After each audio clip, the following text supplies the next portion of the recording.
Emery, you guys looked so good the first half against Texas A&M offensively. I mean, y'all kind of did whatever you wanted, and then the second half there, and then the game against Bama, it's kind of sputtered a little bit. Maybe what was different, and like how are you guys fixing that going into this week?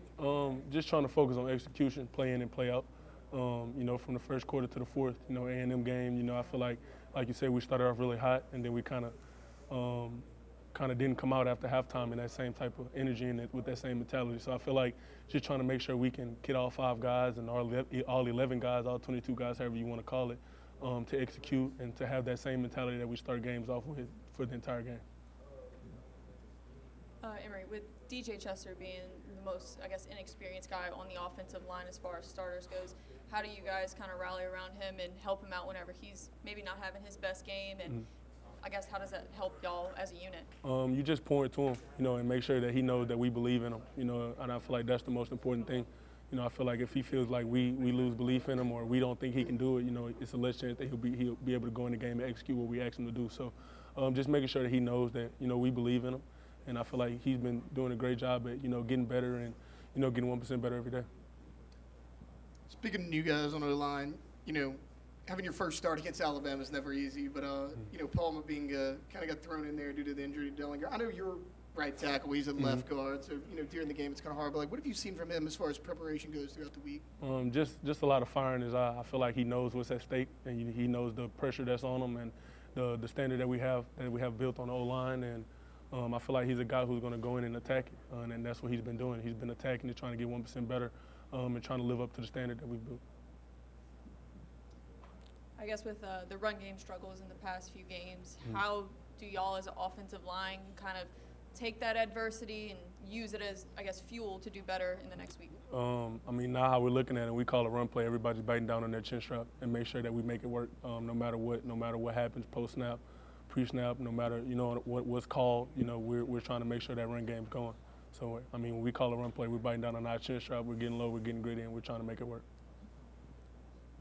I thought y'all ran it pretty well. I know the game, in the second half, it was kind of out of reach. You had to pass it more. But did you notice anything that was different that allowed for some of those explosive runs in the first half? Like I said, man, just these past couple of weeks, we've been really trying to bite down on getting this run game going, no matter what the situation is. No matter what the read is for the bag, no matter what, we got to make a hole and make sure that it's there for him and he can see it clearly and that he can burst through it and go get some yards for us. So the most important thing that we're trying to focus on is just execution and executing our job, every play in and play out. How have you seen Nuss kind of respond to the adversities faced in the past few weeks and kind of push forward into a new week? He's been taking it like a champ. That's our leader. That's the leader of the team, the leader of the offense, and he's been leading. He's been making sure everybody has good energy, positive energy, and everybody's attacking every day, and we love him for that. You guys are heading to the Swamp, obviously a hard place to play. What do you see from Florida's defense?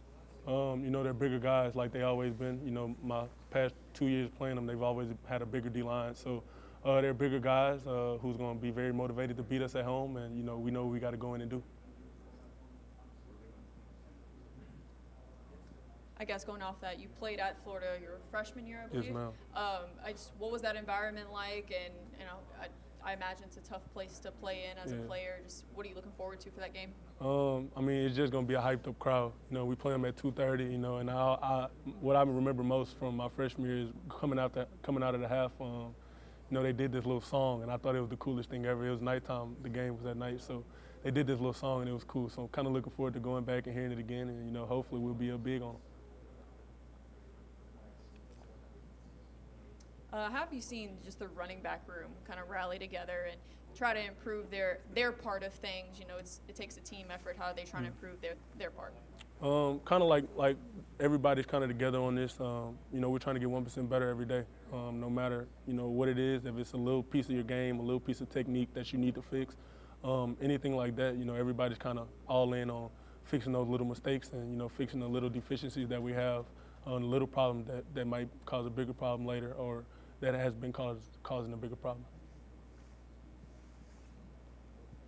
Obviously, the road to the playoffs got a lot harder after that loss. How have you seen the team respond to, even if you win out, you might not even make the SEC championship? I feel like, Coach Kelly and the staff have done a really good job at bringing, good guys in the building. I feel like, we have however many guys we have on the team, and I feel like not one of them is unmotivated. You know, everybody came out today. We just had practice, and everybody came out with fire in their eyes, trying to get better, trying to figure out what we can do to, do what we need to do for Florida game. So we're focused on Florida, trying to beat them, and then we're going to just keep going, keep advancing through the season like that. Couple more. We got them, guys. Everybody good. Think Catholic Sky is going to win another state title this year? For sure.